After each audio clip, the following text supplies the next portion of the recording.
အခုတစ်ခေါက်မှာတော့မြင်းခေါ်ရဲ့ဟင်းချိုကိုဘယ်လိုလုပ်တော့မလဲဝင်းရွက်ကိုဘယ်လိုတုပ်ဆောင်မလဲဆိုတာကဒီဗီဒီယိုမှာကျွန်တော်တို့တွေ့မြင်ရမှာဖြစ်ပါတယ်အားလုံးပဲမင်္ဂလာပါ Great Study လာပါပြီ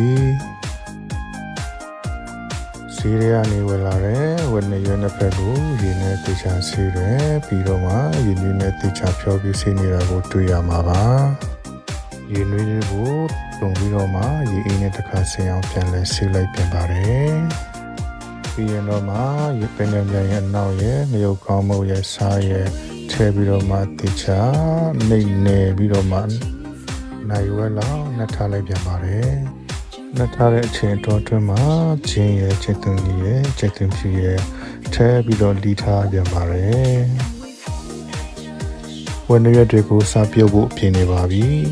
ကရဝေးရဲ့နနပွင့်ရဲ့လေးငင်းရဲ့ထဲပြီးတော့မှတကြားထဲတယ်ဘဲငံပြားရဲ့အကြီးထဲတယ်ပြီးရင်တော့စားထဲပါတယ်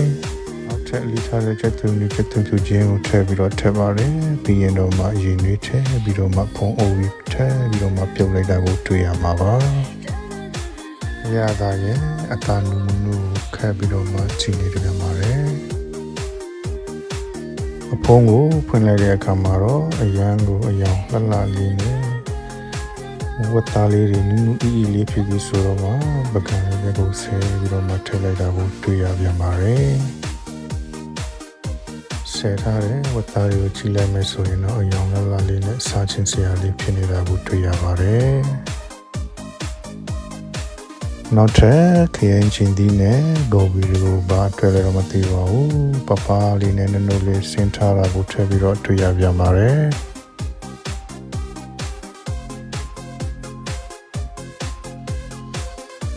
ကံလုံးတဲ့ကို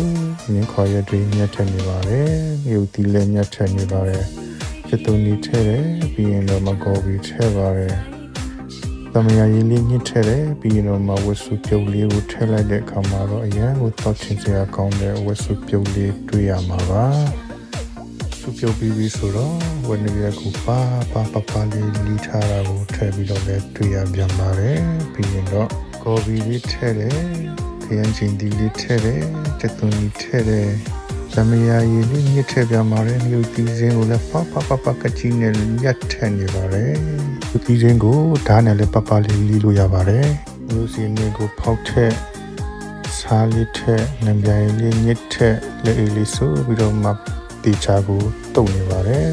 ပြီးတော့ပဲအကြမ်းမုတ်လေးထည့်ပြီးတော့မှထည့်ပြီးတော့တုပ်ပြန်ပါတယ်တုပ်ရင်လည်းပဲဝင်ရတုပ်လေးရပါပြီအခုဆိုရင်တော့ဝက်မြင်းခွာစုပြုတ်လေးရဲ့ဝက်နရွယ်တုပ်လေးရပါပြီ။ဘာတွေဆက်ပြီးလုပ်အောင်မလဲဆိုတော့နောက်ထပ်ဗီဒီယိုမှာဆက်ပြီးတော့မှစောင့်ကြည့်လို့ရပါတယ်။ See you